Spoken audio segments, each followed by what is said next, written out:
बारिश की हल्की हल्की बूंदें गिर रही थी। सड़क किनारे एक लड़का भीगता हुआ खड़ा था। उसके कपड़े साधारण थे, जूते पुराने थे और चेहरे पर थकान साफ दिख रही थी। तभी एक चमचमाती कार उसके सामने आकर रुकी। कार की खिड़की से एक लड़की ने बाहर झांका। उसने उस लड़के को ऊपर से नीचे तक देखा और हल्की सी मुस्कान के साथ बोली, तुम अभी तक यहीं खड़े हो? तुम्हें समझ नहीं आता, हमारी दुनिया अलग है। लड़के ने बस उसकी तरफ देखा, कुछ पल चुप रहा, फिर धीरे से बोला, हाँ, शायद हमारी दुनिया सच में अलग है।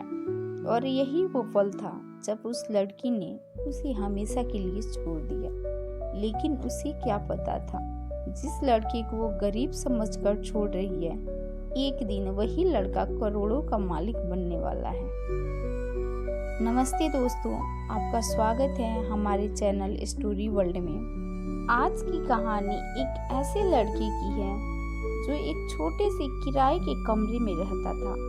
उसके पास न महंगे कपड़े थे, न कार और न ही कोई बड़ा नाम, लेकिन उसके पास एक चीज थी, बड़ा सपना।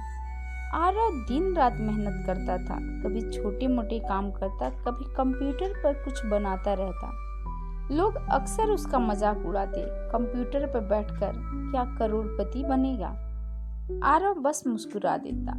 उसे पता था हर बड़ा सपना पहले लोगों को मजाक ही लगता है। आरव की जिंदगी में एक लड़की थी, रिया। रिया खूबसूरत थी, अमीर परिवार से थी और उसे हर चीज आसानी से मिलती थी। शुरू में रिया को आरव की सादगी अच्छी लगती थी। उसे लगता था ये लड़का अलग है। दोनों अक्सर शाम को पार्क में मिलते थे। एक दिन रिया ने पूछा, आरव, तुम्हारे पास अभी कुछ नहीं है, तुम मुझे क्या दे सकते हो? आरव मुस्कुराया और बोला, अभी शायद कुछ नहीं, लेकिन एक दिन मैं तुम्हें वो जिंदगी दूंगा जिसके बारे में तुमने सोचा भी नहीं होगा। रिया हंस पड़ी। तुम वो जिंदगी दोगे? उसकी हंसी में विश्वास नहीं, मजाक था। वो दिन जिसने सब बदल दिया। कुछ महीनों बाद रिया के घर वालों को उसके और आरव के बारे में पता चल गया। उन्होंने साफ कह दिया, वो लड़का गरीब है, उसके पास न घर है न पैसा है, तुम्हारा भविष्य खराब हो जाएगा। रिया के मन में भी वही बात बैठ गई। एक शाम उसने आरव को मिलने बुलाया। उस दिन आसमान में बादल थे और हवा में अजीब सी बेचैनी। रिया ने सीधे कहा, आरव, ये रिश्ता आगे नहीं चल सकता। आरव चौंक गया। क्यों? रिया ने ठंडी आवाज में कहा, क्योंकि तुम्हारे पास कुछ नहीं है। मैं पूरी जिंदगी संघर्ष नहीं करना चाहती। कुछ पल के लिए सब शांत हो गया। फिर आरव ने बस इतना कहा, ठीक है, अगर यही तुम्हारा फैसला है। रिया कार में बैठी और चली गई। उसने एक बार भी पीछे मुड़कर नहीं देखा। लेकिन उस दिन आरव की आंखों में आंसू नहीं थे, बस एक जिद थी। उस दिन के बाद आरव ने खुद से एक वादा किया, अब मैं खुद को साबित करके दिखाऊंगा। वो दिन रात काम करने लगा, कभी 12 घंटे, कभी 16 घंटे। दोस्त पार्टी करते, आरव काम करता। लोग छुट्टियां मनाते, आरव काम करता।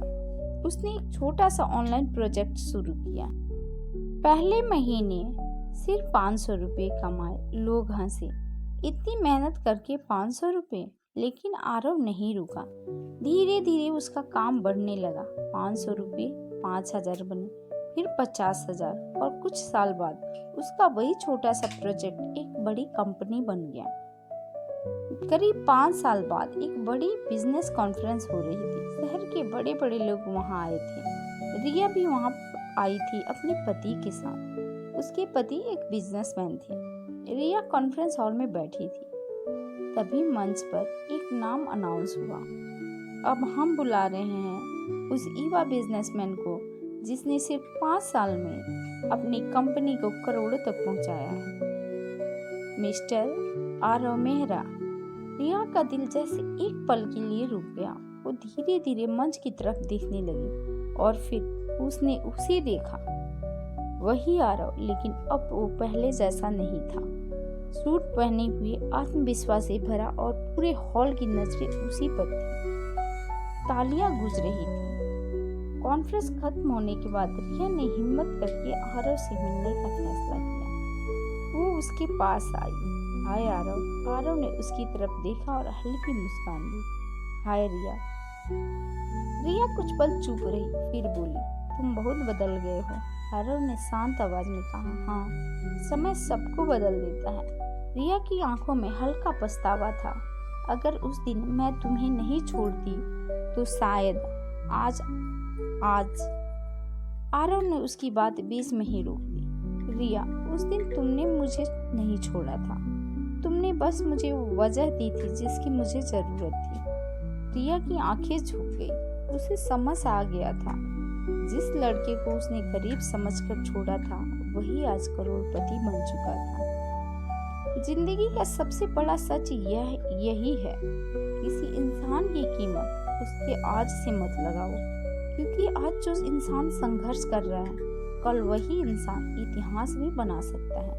और अक्सर ऐसा ही होता है, जिसे दुनिया कमजोर समझकर छोड़ देती है वही इंसान एक दिन इतना मजबूत बन जाता है कि पूरी दुनिया उसे पहचानने लगती है।